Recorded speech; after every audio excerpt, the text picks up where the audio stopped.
Hello বন্ধুরা, আশা করি সবাই ভালো আছো। আমি আয়ুব, আপনারা দেখছেন লাইফস্টাইল। আজ আপনাদের দেখাবো কিভাবে আপনি স্ক্রিনশট নেবেন। এখন ভাবছেন স্ক্রিনশট তো খুব সহজে নেওয়া যায়, সেটা আমি জানি বা আমরা জানি। আমরা এতদিন জেনে এসেছি স্ক্রিনশট নেওয়া যায় পাওয়ার বোতাম এবং ভলিউমের ডাউন বোতাম একসঙ্গে চেপে ধরলেই আপনার মোবাইলে ভেসে থাকা যে কোনো বিষয়বস্তু স্ক্রিনশট আকারে নিয়ে নেওয়া হয়। অথবা আপনি স্ক্রোল করে নিচের দিকে আনলে যে সার্চ বারটি নেমে আসে এবং সেই সার্চ বারে যে কাঁচির মতো একটি আইকন থাকে, সেই আইকনে ক্লিক করলেই আপনার স্ক্রিনশটটি সহজেই নেওয়া যায়।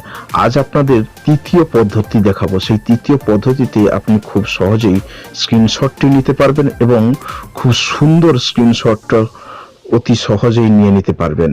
এবং স্ক্রিনশটটি আমি আপনাদের দেখাচ্ছি। আমরা সাধারণত স্ক্রিনশট মোবাইলের মাপে এইভাবে নিয়ে থাকি। আজকের আপনাদের দেখাবো অনেক লম্বা স্ক্রিনশট। অনেক সময় আমরা অনেক বড়, অনেক লম্বা বিষয়বস্তু স্ক্রিনশট আকারে পাঠাতে গেলে বারবার সেটাকে স্ক্রিনশট করে নিতে হয়। কিন্তু আজ আপনাদের দেখাবো একবারই স্ক্রিনশটে একটাই ফটো হয়ে যাবে আপনার কাছে অনেক বড় লম্বা। সেটা কিভাবে, আসুন আমরা তৃতীয় সেই পদ্ধতিটি কি দেখে নিই।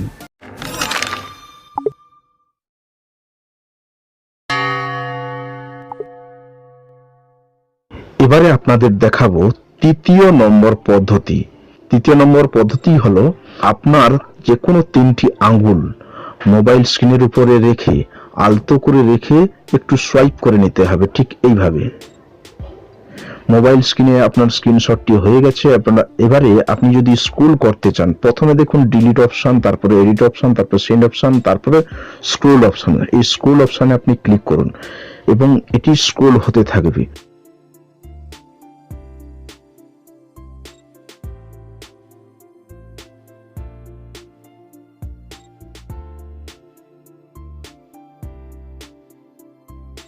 এবারে আপনি কি করবেন, আপনার যতটা প্রয়োজন হবে তত সময় পর্যন্ত আপনাকে এইভাবে স্ক্রোল হতে দিতে হবে।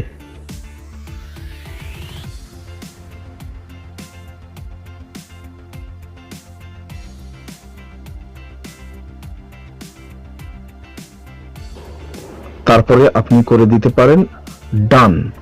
এবারে আপনার এই যে স্ক্রিনশটটি একসঙ্গে একটি ফ্রেমে এসে গেছে, প্রসেসিং হচ্ছে। এবারে আমরা দেখে নিতে পারি।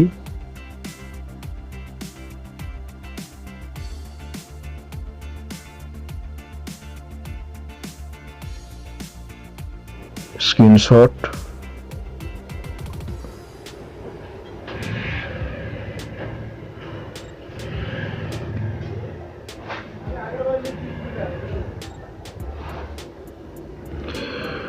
ধন্যবাদ বন্ধুরা সম্পূর্ণ ভিডিওটি দেখার জন্য। ভালো লাগলে অবশ্যই লাইক করবেন, কমেন্ট করে জানাবেন কেমন লাগলো, বন্ধুদের সাথে শেয়ার করবেন। আর চ্যানেলটি সাবস্ক্রাইব না করে থাকলে অবশ্যই চ্যানেলটি সাবস্ক্রাইব করবেন।